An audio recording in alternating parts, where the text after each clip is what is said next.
Hey guys, tonight we slip quietly through the reeds of time to a place where perfume was more than a pleasant scent. It was power, prayer, and occasionally, a very bad idea. You're stepping into ancient Egypt, but not the dusty pyramids or endless scrolls. No, tonight you wander through the open-air perfume gardens of Thebes. The sun has barely risen, and the dew is still clinging to rose petals. Somewhere nearby, bees hum like sleepy violinists warming up for a concert. You can almost smell the air, a cocktail of blooming jasmine, damp clay pots, and something slightly smoky in the distance, probably incense. But maybe just your imagination. You're not here to fight wars or decipher glyphs. You're here to watch a man spend 4 hours sniffing crushed iris root while talking to bees. And honestly, you probably won't survive this historically sleepy journey if you're already yawning at the word resin. So, before you get comfortable, take a moment to like the video and subscribe, but only if you genuinely enjoy what I do here. Let me know in the comments where you're listening from and what time it is there. Now, dim the lights, maybe turn on a fan for that soft background hum, and let's ease into tonight's journey together. You shuffle forward, your sandals brushing against the fine gravel of the perfume garden path. These gardens are nothing like the grand royal ones used for banquets or strolls. They're compact, controlled, more laboratory than landscape. But still, they're beautiful in that sleepy, overgrown way that things become when nature and ritual overlap. The garden belongs to an elder perfumer named Hui. You've never seen anyone squint at a flower the way Hui does. He leans in close, not with romance, but analysis. It's less smell the roses and more interrogate them. Too much dew on the petals, he mutters, not looking at you. It waters down the yield. Wasteful. He wears a plain linen robe, stained slightly purple at the cuffs. That's from crushing henna berries the day before. You're told his hands look like he's been in a fight with a blackberry bush. But don't let the scruff fool you. This man once made scent for Queen Tia herself. You trail behind him as he moves deeper into the gardens. Bees are buzzing around a cluster of white lotus flowers. Their wings flicker like sunlight off polished bronze. Hui watches them, motionless. They know, he says simply. You glance at the flowers. Know what? Which ones are ready? And that's the beginning of the odd logic of ancient perfumery. You thought ancient Egyptian science was all pyramids and calendars. But here, it's the bees who serve as tiny, airborne quality control managers.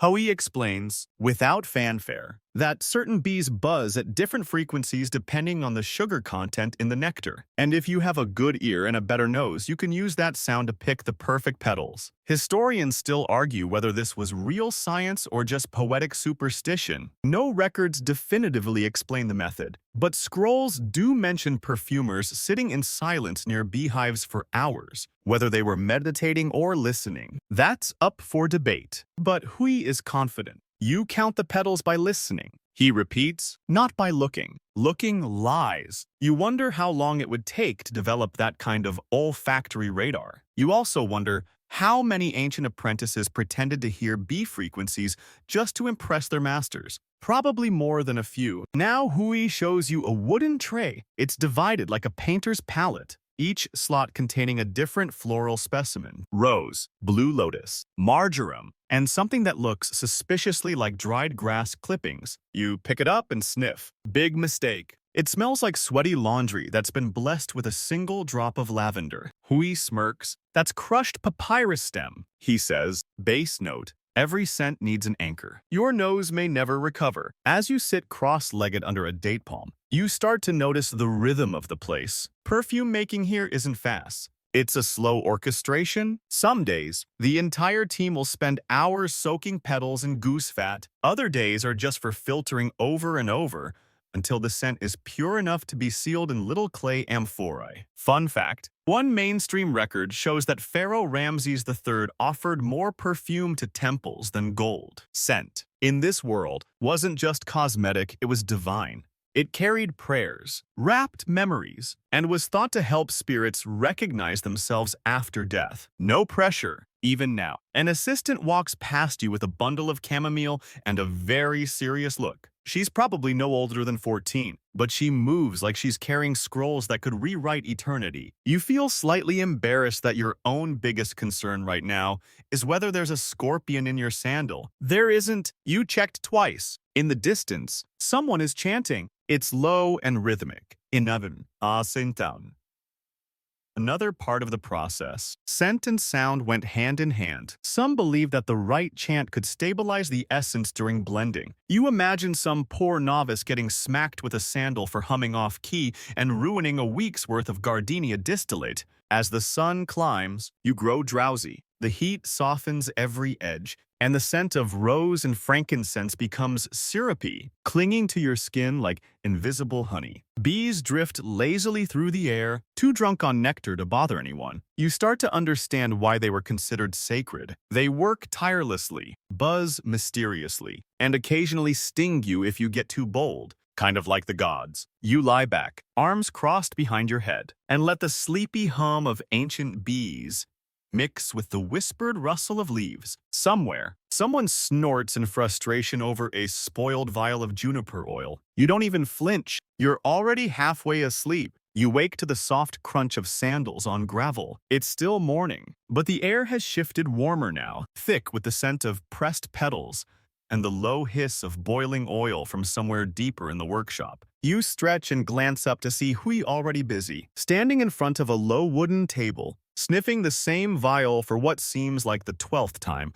His brow furrows. Not quite there yet. Today, he says, is about perfection. Not just fragrance, but balance, hierarchy, memory. You're about to witness the daily drama of a nose that could make or break an offering to the gods. In ancient Egypt, perfumers weren't mere artisans. They were power brokers. The elite among them, known as the Kern pair, held the rank of temple priest. They didn't just blend floral oil, they designed offerings that could cleanse a soul or flatter a pharaoh. Their status hovered somewhere between trusted advisor and olfactory sorcerer. Hui may look like a grumpy gardener, but his title opens doors to the palace and occasionally gets him excused from taxes. He beckons you over. This one, he says, holding up a small alabaster jar. It's for the high priest of Amun. He wants more cedar this time. Then he mutters, too much cedar and he'll smell like a tomb. It's a tricky balance. You sniff. Yep, smells like someone tried to mask their body odor with a forest fire. But you nod politely. That's the thing about these ancient noses. Their training didn't involve fancy laboratories or sterile conditions. No Bunsen burners. Just years of repetition. Apprentice perfumers were selected young, some as early as age 6, and trained in scent recognition until they could identify 40 flower oils by aroma alone, and not just name them. They had to describe their moods, their emotional resonance. You try it yourself, closing your eyes and inhaling deeply from a test jar of blue lotus. It's soft, slightly sugary, almost aquatic. You whisper, mid-afternoon sadness, but hopeful. Hua chuckles. Not bad, he says, but more like last summer's good memory. That's the kind of language these scent makers used, not science. Poetry. The walls of the workshop are lined with little shelves, stacked with jars, resins, spices, pressed flowers, odd things like powdered ostrich shell. Labels are etched in delicate hieroglyphs, though half the team just memorizes positions. You watch a younger assistant, Mena, reach for the wrong jar and get a very calm but deadly stare from Hui. That's henna. He says, you were reaching for galbanum. One heals, one stings. Like women. Mena nods solemnly. He will not make that mistake again. Historians still argue whether perfumers had secret ingredient books passed down by oral tradition, or if each master kept their own coded system. No recipes survive in exact form, just fragments. Temple walls list donations of ingredients. 5 jars of myrrh, 4 of cinnamon bark, 3 of black cumin. But the blend proportions, gone with the sand. Still, fringe scholars suggest that some temples may have encoded recipes into chants. Melodies matched with ratios. It sounds wild, but consider this. In a world where 90% of the population couldn't read, memory by rhythm wasn't just practical, it was survival. You move to the next station. This one has oil bubbling gently over a charcoal flame. Fat? Hui says goose or cow was the ancient binding agent. You wrinkle your nose. Doesn't it go rancid? He nods. That's why we bury it in jars and pray. Modern perfumers would scream, but Hui just shrugs. Everything smells if you wait long enough. He pours a bit of the bubbling mixture into a cloth-lined cone to strain out impurities. You watch. Hypnotized by the golden trickle, a small jug sits beside the flame. You lean in to read the label, sedge root and almond. Hui smiles. That's for Queen Nefertari's pillow sachets. She likes sweet dreams. You can't tell if he's joking, but it's a comforting thought that someone's thousands of years ago tucked a scented pouch beneath her head and drifted off just like you will tonight. In the background, the bees have returned. Their buzzing is louder now, urgent. You glance toward the garden, where a young girl stands holding a sieve full of crushed petals. She's listening, eyes half closed, head tilted. You remember what Hui said? The hum reveals the truth. Elsewhere, you hear an argument. Two apprentices are bickering about whether to add more cinnamon or wait until the heat drops. You don't catch the full exchange, but one of them mutters, "If I wanted to make incense, I'd go to the temple." There's a clear divide here between sacred scent and simple fragrance. One invokes the gods, the other masks a fishmonger. The sun climbs higher. Hui finally stops sniffing and hands you a tiny jar, his final blend. "What do you smell?" he asks. You take a breath. It's floral, yes, but also resinous. Sweetness undercut by something earthy. It smells like a memory of running through dry fields, chasing bees, sweating under linen robes, and hearing your mother call you in for lunch. Somehow it smells like being alive in a place that's been dead for millennia. That, Hui says, is the scent of trust. You nod, blinking slower now. The heat has thickened into a lullaby. Even the bees are gentler. You're not sure if this is still a garden or a dream, but in Egypt, the line has always been soft between the two. You rest your head against a cool stone wall and let the scent wrap around you like silk. The afternoon deepens, heavy with warmth and that strange quiet that falls over places steeped in focus. You trail behind Hui as he ducks beneath a reed awning, shielding a small stone bench where bundles of petals lie sorted in soft piles. The shade here is cooler, and the scent, well, it's changing. It's not just flowers now, it's thicker, more complex, tinged with something vaguely metallic. Bees drift lazily overhead, dancing in loose, wobbly spirals. You settle in beside the bundles and Hui taps one delicately, sending a few petals fluttering into the dust. "See that?" he says. "That pile's been sittin' too long. It's gone dumb." You arch an eyebrow. "Dumb?" He nods seriously. "No scent. Still pretty. Useless." That's the game in perfume making. Apparently, you aren't just bottling beauty, you're chasing a smell that lasts longer than the bloom. You glance at the other bundles, each neatly arranged. Rose, narcissus, coriander, lotus, and a pile of crushed lavender looking a little worse for wear. Some petals are harvested before dawn, others only after the bees arrive. Why? Because, and Hui says this with a completely straight face, bees know the schedule. This is where things get weirder. You've already heard the phrase counting petals with bees twice now, and you're starting to think it's not a joke. Hui walks you over to a narrow trough filled with a sticky, molasses-colored extract. Safflower resin, he mutters, steeped in wine. Smells like sour sunlight. He pauses, then waves you toward a cluster of hives in the back corner of the garden. And that's where the magic or the madness really kicks in. Each hive is carved with tiny symbols, not just decorations. Labels. One reads neroli, another marjoram, a third, open mix wild scent. You stare at that one, imagining bees just winging it, bumping into whatever blooms happen to be nearby. There's a rhythm. Hui whispers. Every morning, the bees hit the roses first. Mid-morning, they drift to the mandrake. Afternoons, they love henna. You watch, fascinated, as an apprentice stands perfectly still beside a cluster of flowering myrtle, eyes closed. She isn't smelling, she's listening. You cup your own ear instinctively. There it is, a low, gentle hum. But then, as the bees zero in on a clump of blossoms, their buzzing rises like a violin string tightening. That, Hui says, means the nectar's rich. It's time. Historians still argue whether this was real acoustic knowledge or just superstition passed off with confidence. There's no surviving manual saying buzz at frequency X equals harvest at time Y. But some fringe Egyptologists have unearthed texts that mention listening walks taken by priest perfumers. Was it meditation? Was it botany? Who knows? All you know is that you're watching a teenager stare down a bee like it's delivering sacred instructions. The real twist: these buzzing informants were sometimes more reliable than seasonal calendars. Petals bloomed early. Temperatures shifted, but bees didn't lie. They moved when the nectar said, go. And if you knew what to listen for, how the buzz changed between excitement and disinterest, you'd know which plants were worth the pluck. Of course, there were downsides. Bee stings, lots of them. You see one apprentice flinch and swat at her cheek, only to earn a stern look from Hui. That's a compliment. He says, you smell ripe, charming. You sit down again, watching the garden unfold like a lazy ballet. The bees drift between scent stations. The apprentices scoop petals into wide, flat baskets. And somewhere nearby, a boy is reciting a prayer to an oil jar. It's unclear whether that's part of the ritual or just boredom. You decide not to ask. One of the garden elders approaches, holding out a small tablet marked with scribbles. It's a tracking log, columns of petals, yield weight,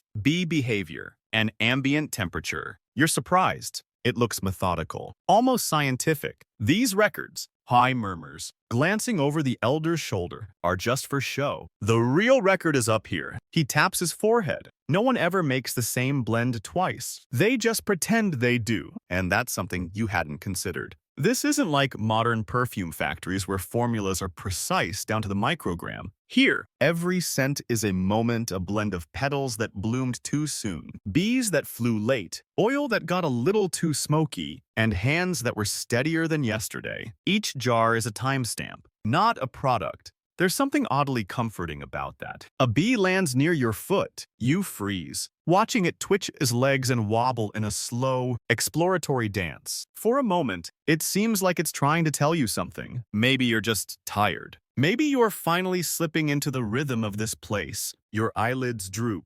The hum rises and falls like waves. Someone stirs incense in the background. The garden smells of sweetness, sweat, and earth warmed under endless Egyptian suns. You lean back again, head tilted, eyes half closed. You're starting to wonder if perfume making in ancient Egypt was less about scent and more about patience, a quiet rebellion against the rush of time. A reminder to notice the bees. You don't remember drifting off. One moment, you're squinting at bees.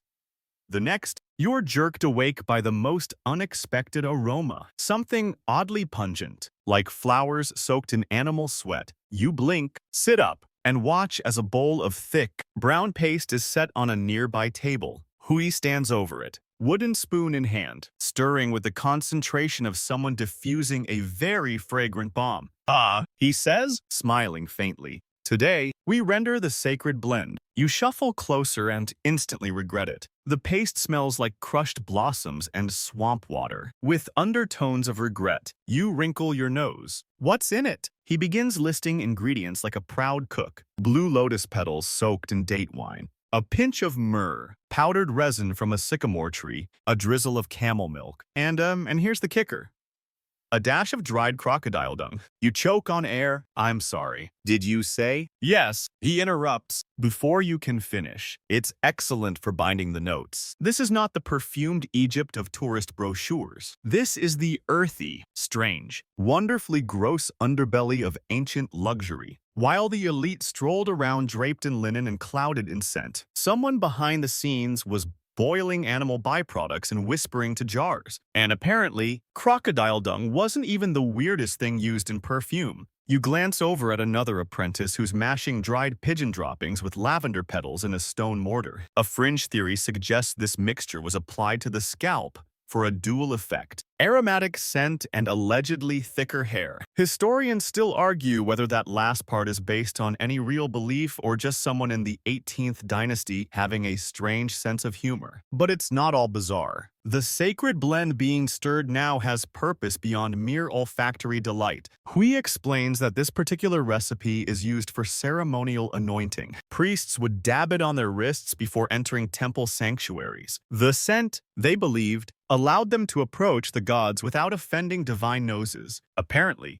if your sweat smelled like disappointment, you didn't make it past the first torch. You watch as he gently pours the mixture into narrow-necked clay bottles, sealing them with beeswax. Some bottles are marked with a single glyph, a spiral over a flower. You're told it means breath of Ra, a poetic label for what could just as easily be called divine funk. No. 3. You ask if the dung always made the cut. No, Hui says, only when the gods are in a bad mood. He's only half joking. Your attention drifts to the drying racks long, slatted wooden frames covered in linen. Petals dry here in patterns so precise it looks like someone's been practicing floral geometry. One assistant is sorting them by hue saffron golds in one pile, blood red hibiscus in another. It's oddly beautiful. You reach out to touch one, but Hui gives a sharp shake of his head. No hands. Oils spoil them. So you observe instead, noting how the scent changes with each pile. One smells like late summer and candle smoke. Another like sour apples left too long in the sun. One small pile smells so sweet it actually makes your teeth ache. You're told it's crushed acacia bark, a natural fixative that helps hold lighter floral notes in place. Without it, the perfume would fade too quickly, vanish before the scent had a chance to mean anything. There's real alchemy in that. Later, you're shown a mixing bowl that belonged to Hui's father, a simple alabaster dish, stained pink and green from decades of work. He runs his fingers along the rim with something close to reverence. He made the pharaoh's wedding scent in this, he murmurs, used rose, cinnamon, musk root, 3 full moons to age it. You imagine the pressure of creating a perfume for a royal wedding, one wrong blend, and suddenly the bride smells like garlic and despair. No wonder they took so long to perfect it. You ask if any of the older recipes have survived. Hui shrugs. Some, but they don't work the same anymore. The soil is different. The flowers have changed. Even the bees are louder now. You think that might be a joke? But it's hard to tell. There's a kind of mourning in his voice, though. A quiet acknowledgement that no matter how closely they follow the old formulas, the world is never quite the same. Even a single missing note like a memory that slips just out of reach can unravel the whole spell. And spell it was perfume. In this world wasn't just scent. It was identity. Some nobles were known by their personal blend. A whiff in the hallway told you who was coming long before their sandals scraped the floor. Lovers wrote poems about perfumes left on bed linens. Soldiers tucked scented pouches into armor. And kings had entire storerooms stocked with oils for every occasion: war, peace, feasts, funerals. And you, well, you're just a sleepy visitor from another time, watching this quiet symphony unfold from a corner bench, blinking slowly as the bees return to their chorus. You're beginning to notice something curious in the way people walk through the garden, not with purpose exactly, but with performance. Like dancers moving between invisible stages, one apprentice carries a tray of tiny jars on his head, balancing like a circus act. Another sprinkles rosewater behind her as she walks, leaving a trail so sweet it's almost flirtatious. Even Hui stoic, muttering. Hui adjusts his robes before every blend, like a high priest preparing to summon something ancient. You're told this isn't just theater, it's status. In ancient Egypt, perfume wasn't just a matter of hygiene or devotion. It was a social weapon, a fragrant resume, and no one wanted to be caught unscented, which was as humiliating as showing up to a royal dinner party barefoot and sneezing. Today's batch is for the noble class, not temple blends, not royal reserves. These are the mid-tier social climbers, the merchants, officials, and anyone who wants to smell important, even if they're not entirely sure how taxes work. You watch as 2 apprentices measure out jasmine oil with the delicacy of apothecaries. The blend is heady floral but sharp, with a bite of cedar underneath. Power, with a wink, strong enough to announce you. Huai explains, but subtle enough that no one complains. He hands you a cloth to sniff. You inhale and it's lovely. Then you blink. Is that lime? Unexpected. A touch of citrus, he says proudly, keeps it from smelling like a funeral offering. You stifle a laugh. As you follow him through the inventory shelves, you begin to understand just how vast the ancient scent palette truly was. There are jars of labdanum which smells like warm leather, kai-fi, a resinous temple blend that allegedly cured nightmares, and even powdered iris root imported from the Levant and worth more than some jewelry. Scent was currency, especially the good stuff. The rare oils neroli, spikenard, cinnamon bark were often kept under lock and key. You are told one particularly fragrant blend was once traded for a pair of chariot wheels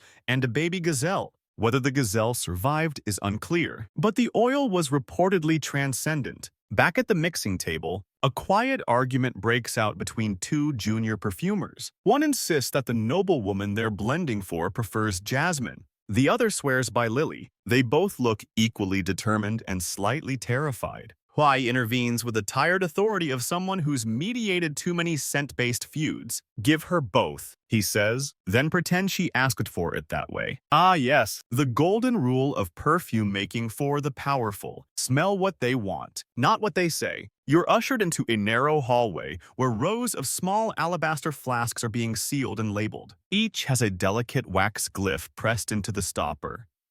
A rose for love blends, a crescent moon for evening wear, a papyrus scroll for professional occasions.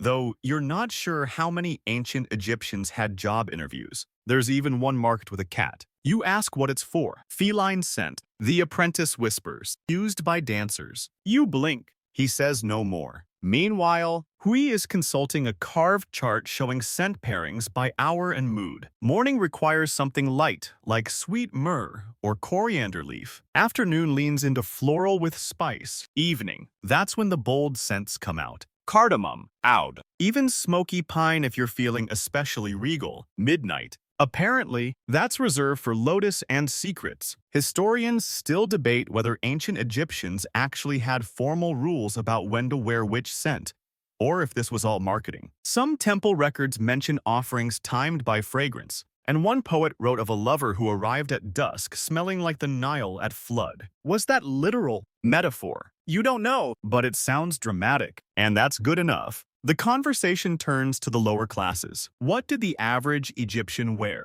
The short answer, not much. Most couldn't afford oils. Instead, they crushed herbs into paste or rubbed their skin with scented fats, usually made from cheap animal tallow, infused with whatever they had lying around. Lemongrass. If they were lucky, onion juice. If they were desperate, and yet even among the poor, scent mattered. A fragrant guest was a welcome one. A bad-smelling neighbor might find themselves avoided at market. You imagine a world where your reputation lingers half a day after you've left the room, where every social interaction has a trailing scent note, and where class can be detected with a single breath. You sit on the cool stone floor as a perfume bottle is passed down the line for final polishing. Its surface glows faintly in the golden light. You think about all the people who might have worn these blends, scribes scribbling under fig trees, nobles attending crocodile blessings, lonely widows writing scented letters to dead husbands, each of them carrying a trace of someone else's work behind their ear, in the folds of their linen, on the edge of a temple gate.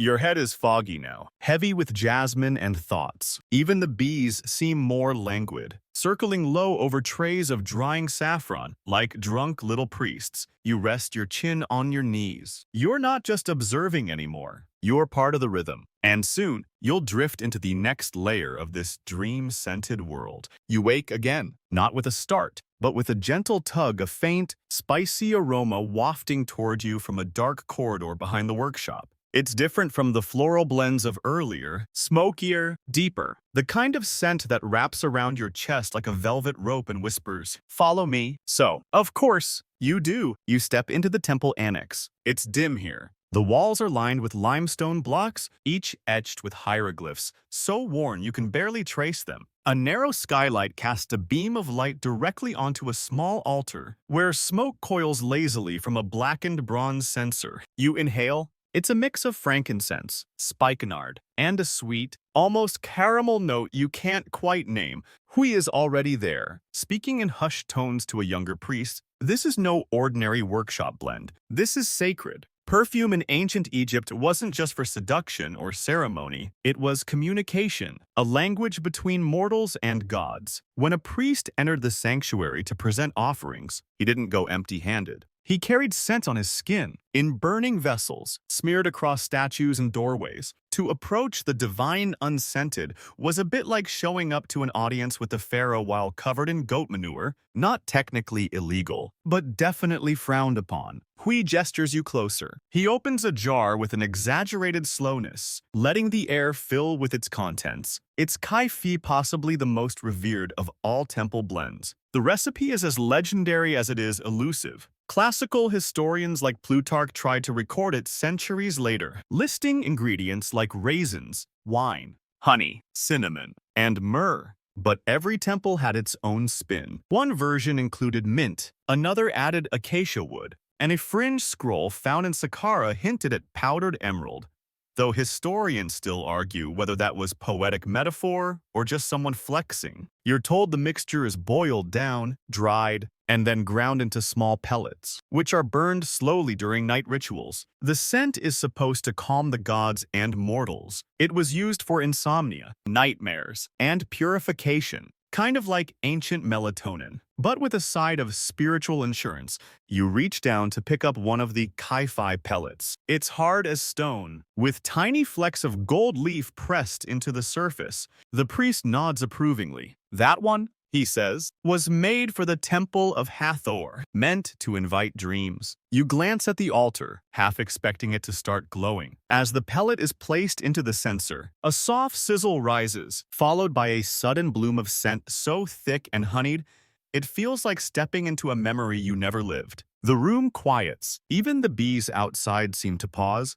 You sit down on a cushion that's seen better days. Hui lowers himself beside you, rubbing a bit of temple blend onto his own wrists. It's not just scent, he murmurs. It's a map. You tilt your head. A map to where? He smiles faintly. Depends who's holding it. It turns out perfumes weren't just worn or burned, they were painted, smeared onto the walls of tombs in invisible layers, infused into the wrappings of mummies, mixed into inks for sacred texts. Some fringe scholars believe that certain scrolls could only be read properly if the reader was wearing a matching scent, like the olfactory version of a password. One such story, part myth, part archaeological rumor, tells of a high priest who refused to enter the sanctuary unless the air had been properly warmed by the breath of Isis. It wasn't a metaphor. It was a very specific blend. Blue lotus oil, cinnamon resin, and wine-soaked myrrh. No substitutions. He once delayed an entire ceremony for 3 hours because someone used the wrong bark.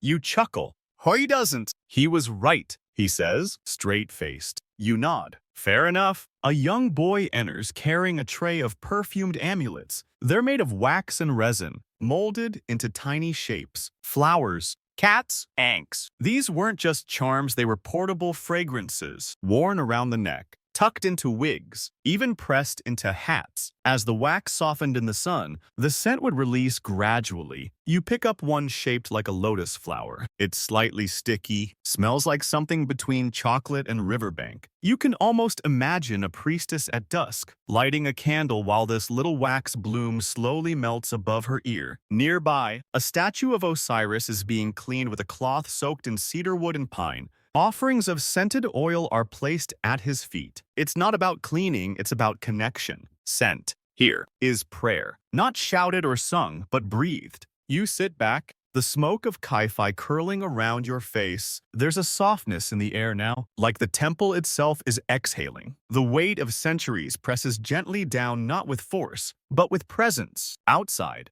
the sunlight has gone syrupy and gold. You can hear the bees again, distant and rhythmic, like the pulse of time itself. You close your eyes. The scent is all around you now, warm, spiced, eternal. You aren't just visiting anymore. You're immersed. You're drifting through a history made not of battles or kings, but of moments so delicate they can only be remembered through scent. And here, in this sacred space, you start to forget where your own breath ends and the god's breath begins. By the time you wander back into the outer workshop, the garden is beginning to darken at the edges. The sun is lower now, casting long, syrupy shadows that stretch across the stone paths like ribbons. There's a shift in the energy, not frantic, but purposeful. Something's about to happen. You feel it in the hush, in the quiet rustle of jars being packed away, in the subtle way Hui's voice drops when he speaks to his apprentices. Tonight is market night, not the public one in the square with roasted chickpeas and the musicians and toothless merchants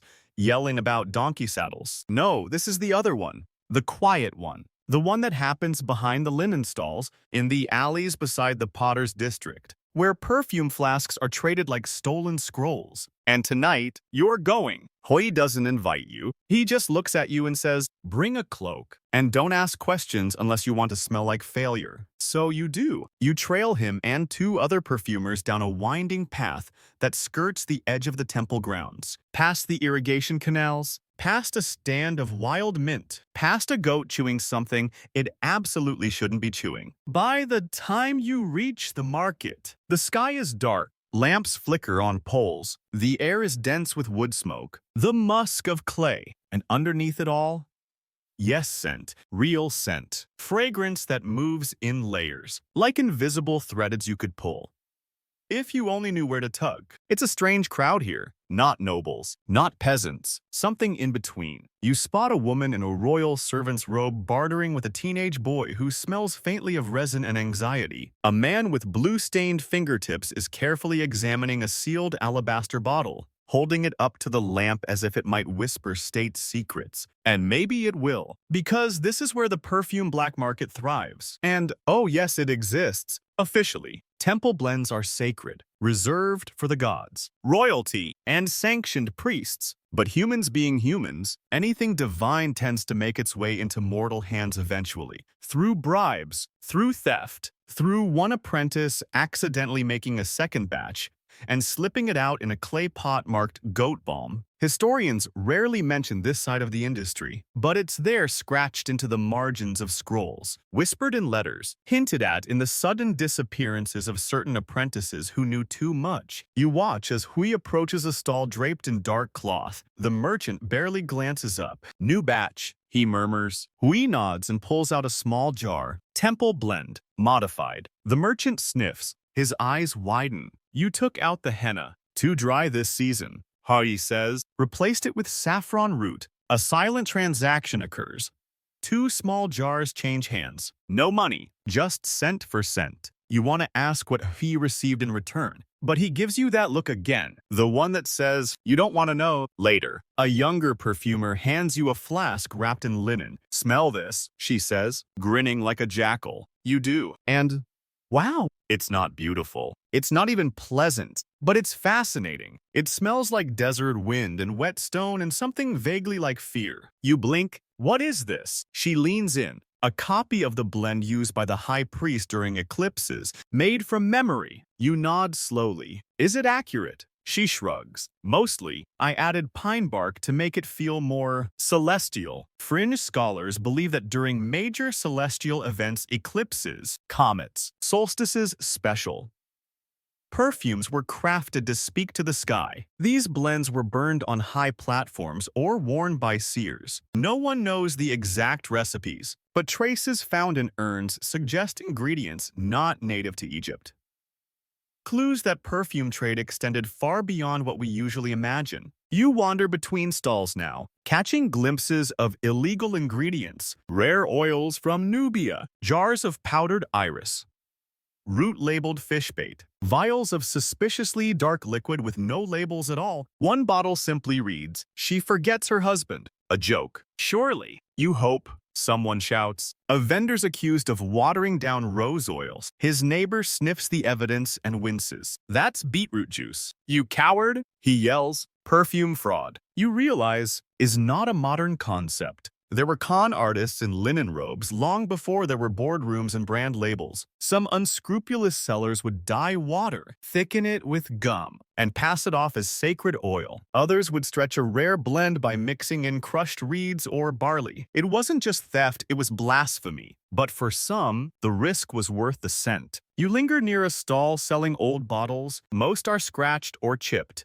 but a few shimmer faintly with residue. The merchant offers one to you, a slender alabaster vial. You sniff the opening. It smells like sleep, like distant wood smoke and wet herbs crushed underfoot. You don't ask what it is. You just close your eyes for a moment, letting the scent trickle into your memory like water seeping into cracked stone. By the time you return to the garden, the stars are out. The bees are silent. The temple is a silhouette. You settle again into your usual spot under the date palm, clutching the tiny bottle. Maybe it's contraband. Maybe it's sacred. Maybe it's both. All you know is that it smells like something lost, and something you didn't realize you'd been missing. The following morning arrives soft and pink, like the inside of a seashell. You wake before the bees this time, before even hui, and wander the garden with the cautious reverence of someone moving through a dream that might collapse if you breathe too hard. The air is cool, still perfumed faintly by last night's market scents.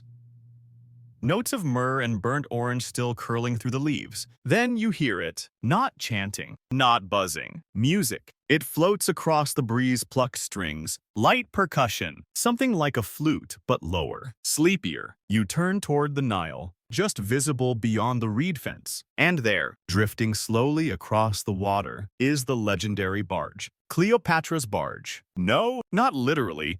You haven't slipped through time. But Hui's apprentices have staged a demonstration in her honor, a tribute to her most famous entrance. You've heard the story before, how Cleopatra once approached Julius Caesar, or Mark Antony, depending on who's telling the tale, by sailing upriver in a perfumed barge so richly scented that people swore they smelled her before they saw her. And now you're going to smell it too? They've recreated the blend from temple records and poems. Crushed violet petals, cinnamon bark, musk from civets, and the prized edition rose oil imported from Syria. It's expensive, it's decadent, it's theatrical. The boat is simple, just a small wooden vessel padded with cushions and palm fronds. But the scent is enormous. It hits you like a memory of luxury you've never actually lived. Warm and deep and sweet, with sharp floral edges and a smoky undercurrent that says, yes, I'm dangerous, but you'll follow anyway. An apprentice tosses lotus petals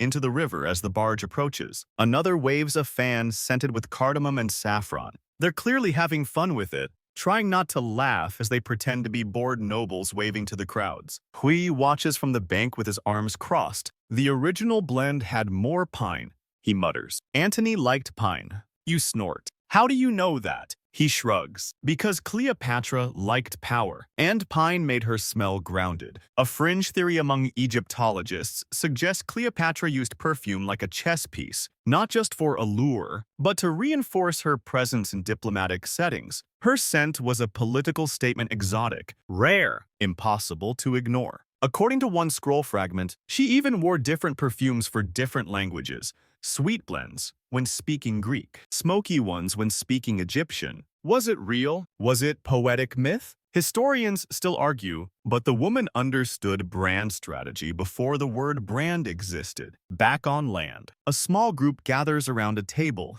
They're preparing what Hui calls social armor fragrance tailored to survive court gossip. Today's blend includes vetiver root, which smells earthy and cool, and a hint of bitter orange. It says, I don't care what you think. One apprentice explains proudly, but in a subtle way. Another swears by dried pomegranate skin steeped in fig oil. It smells tart and a little flirty. Good for public feasts, she says. Makes you memorable, but not suspicious. You get the feeling that navigating Egyptian court life was less about what you said, and more about what you wore and what you smelled like. Just then, a nobleman arrives unannounced. You recognize him not by his face, but by his scent. He's trailing something smoky, musky, with a touch of mint. It's bold, theatrical, a bit overdone. He's wearing palace blends. Someone whispers, but not the current one. Hui winces. That's last season's cedar mix. too aggressive for summer. Apparently, seasonal scent etiquette is very much a thing. There are rules. Wearing a cinnamon-heavy blend during a flood season is not just unfashionable,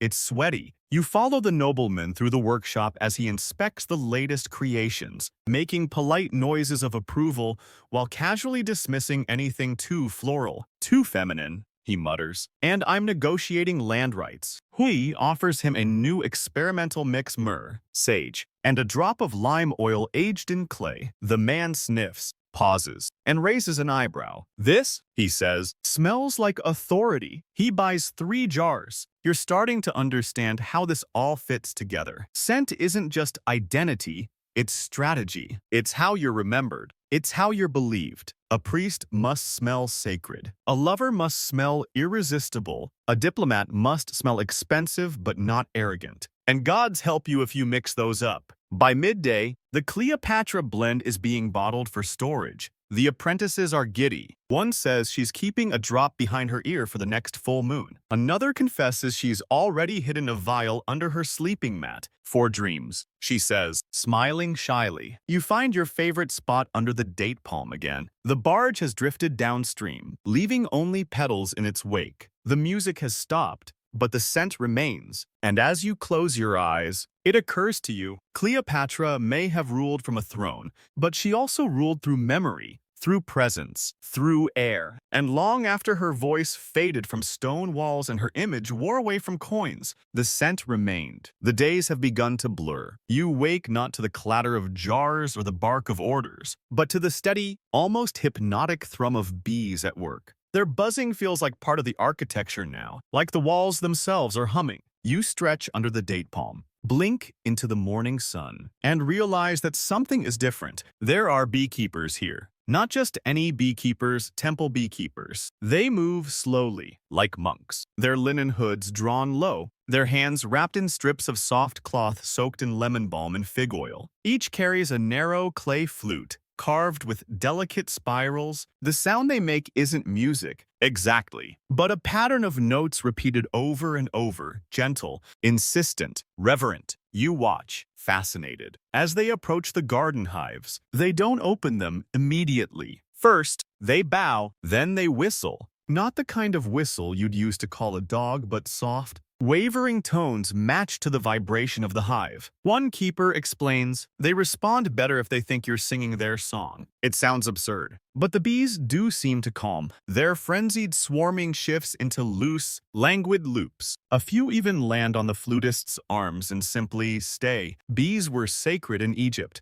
Their honey was used in offerings, their wax in embalming, and their behavior in everything from agriculture to magic. One myth claims that bees were born from the tears of Ra himself. Others say they carried messages to the underworld. Either way, you're beginning to believe these temple beekeepers know something no scroll could capture. One keeper hands you a small cone of beeswax, still warm, still faintly sweet. Hold it, he says. Don't sniff. Just feel. You do. It's soft but solid, humming with scent. Lavender, myrrh, smoke, and something wild you can't name. These cones are burned at moonrise, he explains. The scent helps guide dreams. You're reminded of a story Hui told last night, half laughed, half whispered about a queen who claimed her dreams came in scent, not vision. She once rejected a marriage proposal because the man's cologne smelled like dry onions and doubt. Historians still argue whether she meant that literally or politically. The beekeepers begin their harvest. Not honey, but pollen.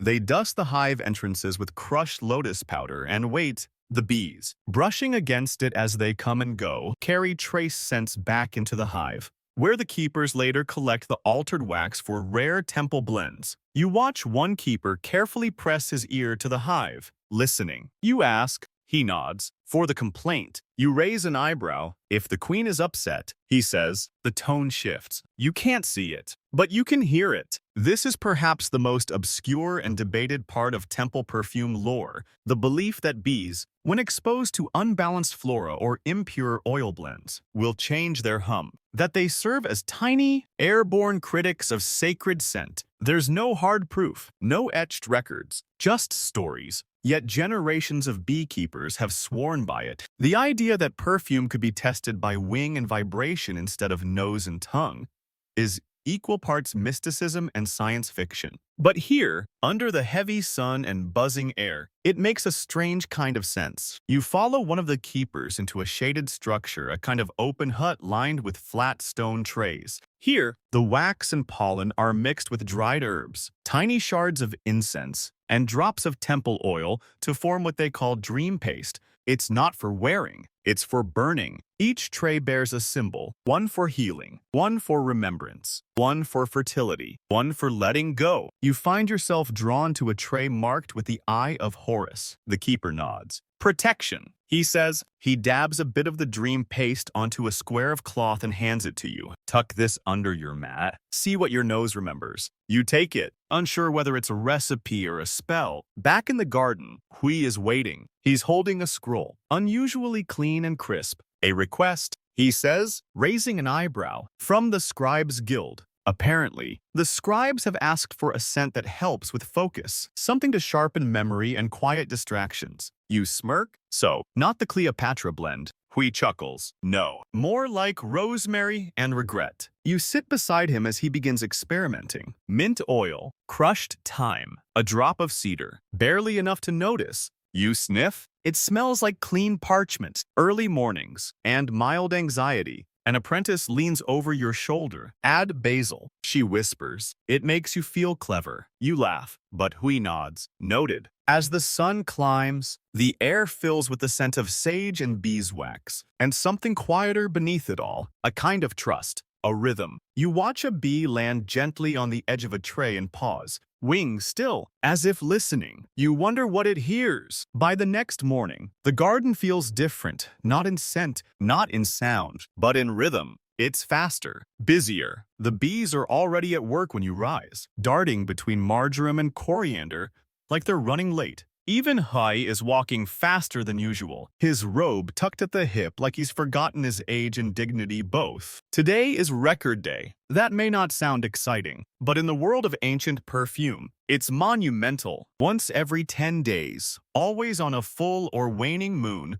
the workshop's entire inventory is cataloged, weighed, recorded, and debated fiercely. Today, it's less about scent and more about accounting. You quickly realize that for perfumers, nothing is more terrifying than running out of cedar resin mid-blend. You're handed a stylus, not to write no. Hui wouldn't risk that, but to assist in weighing. You sit beside a low stone platform where trays of ingredients are laid out, each paired with a small set of balance scales. One for petals, one for oils, one for resins, and one for mystery stock, which you're told includes everything from powdered snail shell to imported dust. You raise an eyebrow. Imported from where? The apprentice shrugs. Doesn't matter. It's expensive. The records are scratched onto long sheets of papyrus using ink mixed with wine and crushed berries. It smells surprisingly lovely, actually, like a fruit market under the sun. Each entry follows a strict format: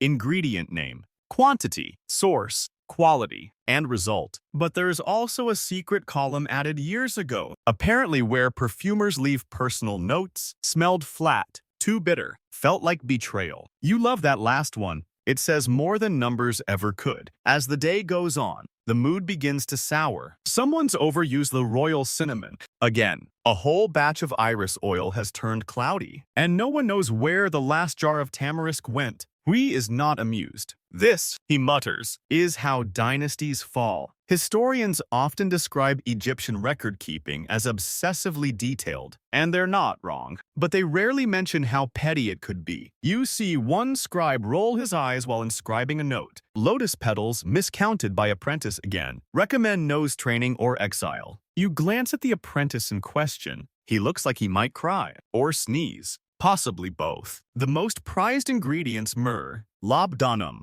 and cedar resin, are stored separately in a cool stone chamber behind the workshop. You're allowed in once, under supervision, and only to observe. Inside, it's like walking into the lungs of the earth. Warm, dark, and dense with scent. The air is thick with old fragrance, like memories that never leave. Hui runs his fingers across the resin jars as if they're sleeping pets. Each one came with a tax record, he says, and a priest with opinions. You nod solemnly, though you're mostly thinking about how much this room smells like history sweet, strange, and hard to categorize. It's here that you learn about quota disputes. Apparently, each temple workshop was assigned specific targets, not just for how much scent to produce, but for which kinds and when. The economy of perfume was tightly woven into temple politics. If your batch was too small or too weak, it reflected poorly on your gods and, by extension, your priests. Fringe scholars even argue that scent wars broke out between temples. A minor feud over who had the better blue lotus source nearly derailed a sacred festival in the reign of Thutmose IV. There's no formal proof, of course, but an archived letter references a vile, unworthy vapor from the North Shrine and a disgraceful lack of vetiver, which, frankly, sounds like fighting words. Back in the garden, the weighing continues. Jars are uncorked and sniffed by teams of two. One person smells, the other writes, a third watches the bees because, naturally, if they avoid a batch, something must be wrong. One oil, a new blend made with pomegranate seed and dried thyme, receives mixed reviews. Too sour, someone says. Too daring, says another. Reminds me of my cousin's wedding, mumbles a third, which no one questions. You assist in weighing dried papyrus stalks. They're surprisingly fragrant, especially after soaking in oil for 3 days. You ask what they're used for. Base note, says the apprentice, keeps everything grounded. Then she pauses, sniffs the jar again, and frowns. Or maybe that's the coriander. The line blurs here between ingredients and intention, between math and memory. You're starting to see why perfume wasn't just chemistry. It was philosophy. Every blend had a logic. Yes, but also a personality, a mood, a secret. And you could only really know it by breathing it in, closing your eyes, and letting it tell you its story. By late afternoon, the scribes finish their scrolls. Each one is rolled tight and sealed with a wax glyph. Hui stores them in a hollow pillar near the garden's center. You ask why not keep them in the temple archives. He smirks. Too many priests, not enough noses. The sun begins to dip. The bees quiet. The resin room is locked. The garden, once buzzing, falls still, and as you sit beside the last of the weighing trays, watching the light fade into warm amber, you realize this wasn't just a day of inventory. It was a performance, a ritual, a quiet reminder that even in a world built on stone and sun and war, there was space for scent, for balance, for invisible luxuries that could make a body feel like a soul, and that sometimes the only way to prove a thing mattered was to write it down. You don't remember falling asleep, but you wake to giggling, soft, breathless. Somewhere behind the marjoram, you blink groggily, push yourself up, and peer through the leaves. There they are, two apprentices, not more than 16, Sonny, crouched low and whispering over a cloth-wrapped jar. One of them catches your eye, freezes, then breaks into laughter again. You already know what this is. It's Love Potion Day. They won't call it that, of course. They'll insist these are romantic enhancement blends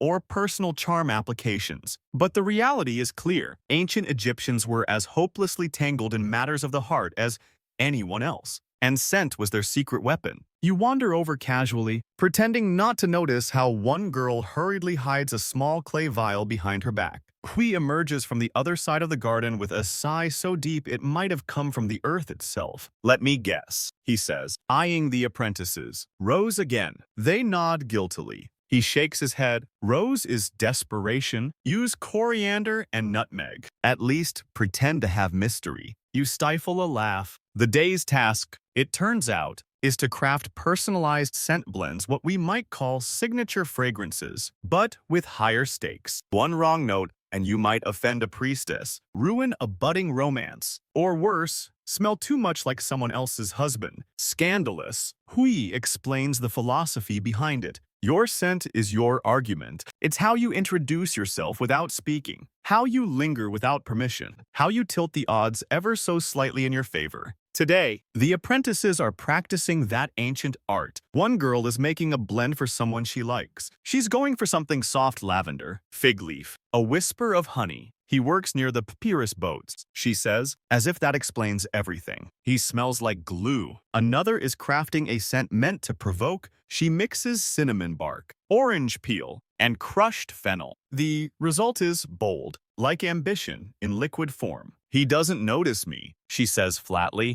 He will now. You are utterly captivated. We, for all his grumbling, is surprisingly lenient today. He walks from apprentice to apprentice, sniffing, advising, sometimes even nodding. Less mint. He says, you're not trying to be a soup. Or, that smells like heartbreak and wet clay, start over. You spend the afternoon sampling. Some blends are lovely, some are tragic. One smells so strongly of anise you feel like you've been punched in the nose by a licorice merchant. It's for a scribe, the apprentice says proudly. Historians still debate how much perfume actually influenced relationships in ancient Egypt. There's no definitive record of anyone falling in love because of a scent, but poems survive. One talks about a lover who followed the scent of her hair across a courtyard of smoke. Another describes a kiss that tasted of lotus and lime. Maybe metaphor, maybe not, but clearly, people noticed. And the use of perfume in romance wasn't just about seduction, it was declaration. To wear a certain blend at a festival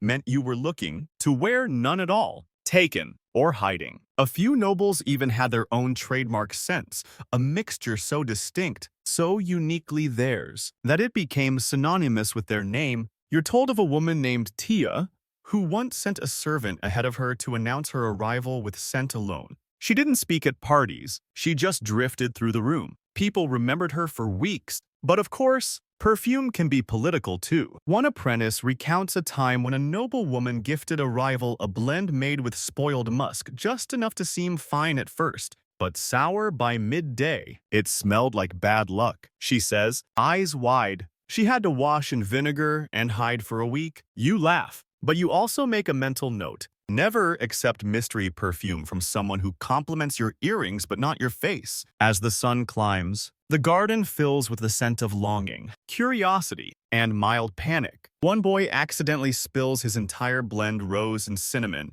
and something unidentifiable, and just sits there, staring into the dirt. That was my third try, he says softly. It smelled like courage. You sit beside him. Offer a bit of your fig-scented cloth from the temple keepers. He presses it to his nose and nods. I'll start over. And in that moment, you realize something unexpected. Perfume wasn't just about attraction. It was resilience, expression, hope. It was a way to speak when words failed, to offer something invisible and wait for someone else to breathe it in. By dusk, the garden is drowsy again. The bees are quiet. The love blends are stored in wax-sealed jars marked with discreet glyphs. One has a tiny heart etched into the lid. Another bears a wavy line meaning perhaps you sit under the tree with your back against the warm stone wall, the air sweet and heavy. Someone nearby whispers a prayer over a finished bottle. You don't catch the words, but the scent drifts toward you, soft and smoky, and you wonder, quietly, who will smell it next? There's smoke in the air when you wake. Not the thick, choking kind of disaster, but the thin, sharp whiff of panic. Acrid, bitter, uninvited. You sit up quickly. The garden unusually loud with scurrying feet and shouted instructions. Someone yells, water. Someone else yells, not that jar. You turn just in time to see a plume of gray smoke curling from the side chamber near the oil hearths. And then Hui storming past with a wet cloth over his mouth barks something unintelligible and disappears into the haze. You follow instinctively, feet slapping across the stone path. When you reach the chamber, it's chaos. One of the apprentices, red-faced and teary-eyed, is fanning desperately at a small cauldron that's clearly just overcooked itself into the realm of amateur alchemy. Flames lick the edge of the copper, and the air smells like burnt cinnamon, spoiled nutmeg, and deep embarrassment. You're waved back as Hui dumps a bowl of sand into the fire with a practiced motion, snuffing it instantly. The smoke hisses and recedes, leaving behind a scent you can only describe as regret, steeped in clove. The apprentice Mena stands rigid, clearly waiting to be banished from Egypt, or perhaps launched directly into the Nile. Hui doesn't yell. He just walks to the edge of the room, picks up a nearby jar, sniffs it, and sighs. You added the cedar before the resin aged, didn't you? Mena nods, trembling. And you use temple oil instead of base fat. Nod. Hui closes his eyes. Well, congratulations. You've just created Pharaoh's funeral. No. 7. You almost choke trying not to laugh. Disasters like this, you learn, are more common than anyone admits. Perfume making is delicate, sometimes absurdly so. One extra drop of oil, one wrong degree of heat, and an entire batch can curdle into something fit only for repelling snakes and in-laws. There's even a record somewhere in the temple scrolls of a blend so noxious that a priest passed out mid-prayer. The recipe was never copied again. Though the name stuck. Mist of eternal regret. Still, mistakes have their uses. Hui eventually takes a spoonful of the burnt mixture, sniffs it again, and mutters, "Could be good for funerary jars, if we cover it with enough myrrh." He jots down a note on a piece of scrap papyrus. "Too bitter for the living. Shelf it." You spend the rest of the morning watching the team recover. Jars are moved. Air is cleared. A few bees, confused by the smoke, bumble into the shade and hover uncertainly like they've walked into the wrong lecture. Mena is assigned to mortar duty for the rest of the day, grinding dried galbanum into powder. "It'll build character," someone jokes. You think it's Hui, but you're not sure. In the afternoon, things settle. The team returns to blending. Cautiously, today's goal, stability. Wit. In perfume terms, means balance. Finding harmony between high notes, citrus, floral, mid-notes herbal, sweet, and base notes wood, musk, resins. You're allowed to assist in a new experiment, one designed to evoke rainfall. The recipe includes dried mint, soaked fig bark, a whisper of patchouli, and unusually salt. Not for smell, Hui explains, for memory. The blend is tested in a shallow bowl of warm oil. The scent rises slowly, green, fresh, with a kind of nervous edge. It doesn't smell like rain. Exactly. It smells like waiting for rain, like dry soil and anticipation. Not bad. Hui admits, needs something heavier. Try damp linen next time. Another apprentice tries to recreate a royal blend from memory, one worn by a visiting Nubian princess whose perfume had made waves across the palace. People followed her into empty rooms. Someone murmurs, just for the air. Unfortunately, this version leans too heavily on fermented rose hips and aged honey. The result smells more like an overripe wedding cake left out in the sun. It's not offensive. Just say. There's a moment of silence. Then someone sniffs again and says, "Actually, it might work as a nostalgia blend." Everyone nods. A new category is born. Nostalgia blends become the rest of the day's theme. One apprentice starts a mixture that smells like wet sandals and river reed for homesick boatmen. She explains. Another crafts something smokier, tinged with crushed almond and sandalwood for ex-wives, he says dryly. Hui, surprisingly amused, dubs. The new section of shelves.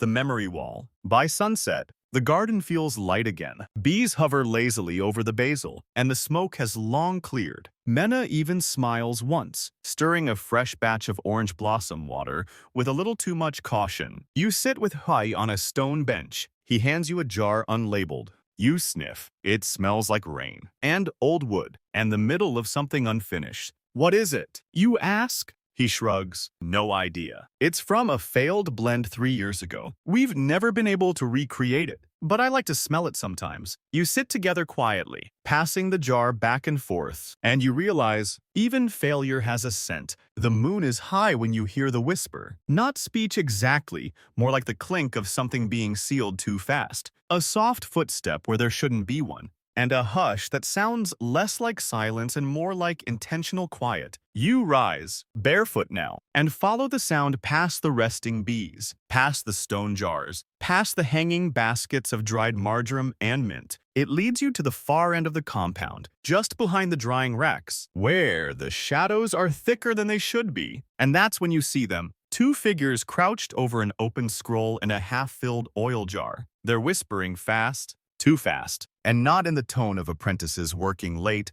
No, this is perfume espionage. It sounds ridiculous, but it's real. You duck behind a low stack of unglazed jars and watch as one of them, a girl with ink-stained fingers, pours a dark, glossy substance into a pouch wrapped in goat hide. The other, a boy you vaguely recognize as one of the temple's messenger runners, holds a vial stopper in his teeth. They're in a hurry. They do not belong here. Your foot shifts, gravel crunches, and suddenly they freeze. For one breathless moment, everyone just stares, then scrambling. The girl grabs the pouch and bolts for the back gate. The boy hesitates a split second too long. Hui steps out of the darkness, arms folded. "You forgot the stopper," he says calmly. The boy drops it, literally. Within minutes, the garden is awake. Lamps lit, accusations flying. The pouch, now confiscated, contains a small vial of oil labeled Scent of the Solar Boat, one of the temple's most closely guarded formulas, believed to be burned only during the hour Ra crosses into the underworld. It is not for casual trade. This isn't the first time it's happened, Hui explains, with a weariness that only comes from years of watching good apprentices get lured into bad decisions. That perfume theft has always been a problem, especially the rare blends, the ones whispered about in temples, the ones believed to alter dreams, cure illness, or sway royal favor. There's a market for memory, he mutters, examining the scroll, and some people will sell theirs for a donkey and a bag of salt. You learn about the underground buyers, wealthy collectors in Memphis or Karnak, who will pay handsomely for even a hint of a forbidden blend. Rumors speak of a noblewoman who once faked a funeral just to access temple incense. Another supposedly laced her rival's linens with diluted love potion, just enough to cause confusion and a brief diplomatic scandal. Historians often dismiss these as apocryphal tales, but some scrolls do reference unapproved scent dispersals and formulaic inconsistencies leading to civic unrest, which, in academic terms, is the polite way of saying someone's perfume caused a riot. You sit with Hui later as the others sweep up the mess. The stolen scroll, thankfully, was only a partial copy coded in shorthand. No outsider could easily read. But the attempt still stings. They weren't trying to hurt anyone, he says softly. They were just impatient. You ask how he learned to guard his recipes. I didn't, he replies. I just started writing them wrong. You'd be amazed how many thieves ruin their own plot with a bad ratio. It's strangely comforting. The idea that protection doesn't always come through walls or locks, but through knowledge so subtle it's invisible. A missing pinch of cassia, a drop of oil stirred too soon, enough to ruin the magic. Later, you're shown the fake scroll room. It's a low, dark chamber lined with shelves of decoy recipes. Each one is convincing. Precise handwriting, ink aged with vinegar to look older. Instructions written in the voice of long-dead masters. But every formula ends with a flaw. One extra ingredient, one missing base, one misleading temperature. They work, Hui says, but not the way you want. One blend supposedly enhances clarity until it's worn in the sun. Then, it smells like damp hay and bad decisions. Another promises confidence but smells like onions after 3 hours. These scrolls are left visible for curious eyes. Let the greedy find them? Hui shrugs. They'll do more damage to themselves than we ever could. You return to your bench under the date palm. The air heavy with consequences and sandalwood. The bees are still. Tucked into their waxen homes, the lamps glow gently, casting shadows like oil brushed over parchment. You hold one of the fake scrolls in your hands, marveling at the effort behind it, the elegance of misdirection, the craftsmanship of the trap made with perfume instead of poison. You whisper to no one in particular. Scent can lie. And then, in the dark, you wonder how many lies have you smelled without knowing. It's almost too quiet this morning. No clink of jars, no buzzing. Even the bees seem hesitant. You sit up slowly beneath your tree, brushing specks of sand from your arms, and catch a shift in the garden's air. It's still sweet, but nervous, like the scent of anticipation or dread. Hui approaches, holding something small and pale in his hand. A tiny wax tablet, no bigger than a fig leaf, engraved with the glyph for repeat.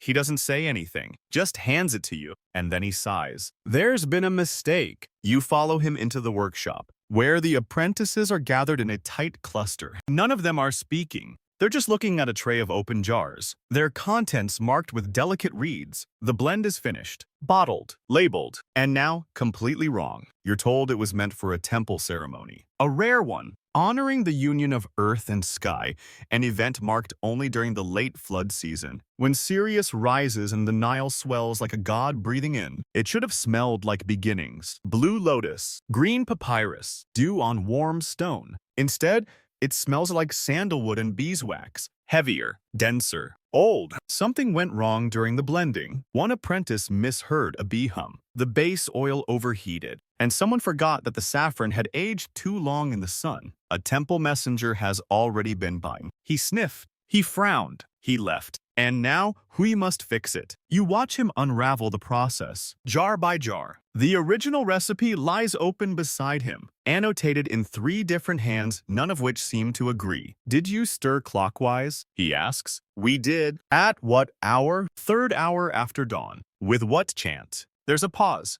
I forgot the chant. The room exhales collectively. Historians still debate the purpose of these chant cycles. Melodic patterns sung during the stirring of perfumes. Some believe they were religious.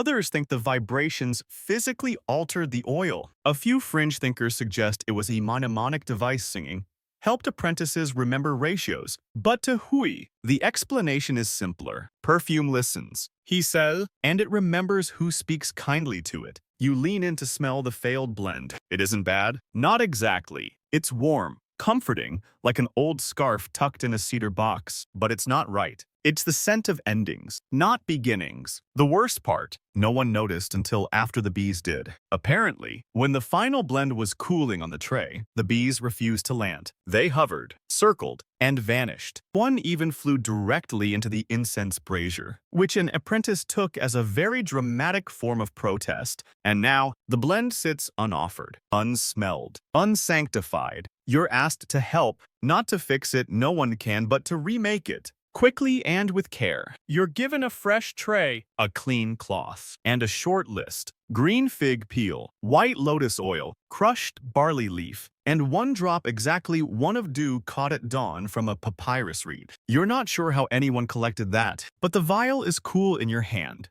and smells faintly of wet stone and sky. This time, the chant is sung carefully. It's a slow, rising melody, somewhere between a lullaby and a question. The apprentice leading it has a soft, clear voice, and for once, no one rushes her. The oil warms gently. The bees return. 2 land directly onto the rim of the mixing bowl and stay. Hui nods once. The corrected blend is lighter than before, brighter. It smells green and hopeful, like the first breath after rain. It's not a perfect, no blend ever is, but it listens. And that's enough. As the jars are sealed, Hui picks up the failed batch and walks out alone. You find him later, at the edge of the garden, pouring it gently into the soil. For the roots, he says. You sit beside him, silent. You want to ask what happens when someone important finds out. When the temple realizes the original blend was never delivered. But you don't, because in this place, failure isn't a crime. It's part of the process. One apprentice brings you a slip of papyrus. She's drawn a bee on it. Underneath, she's written, "Let them hum again. We'll listen better next time." You pin it to the herb rack with a sprig of mint. That evening, the corrected jars are placed on the ceremonial tray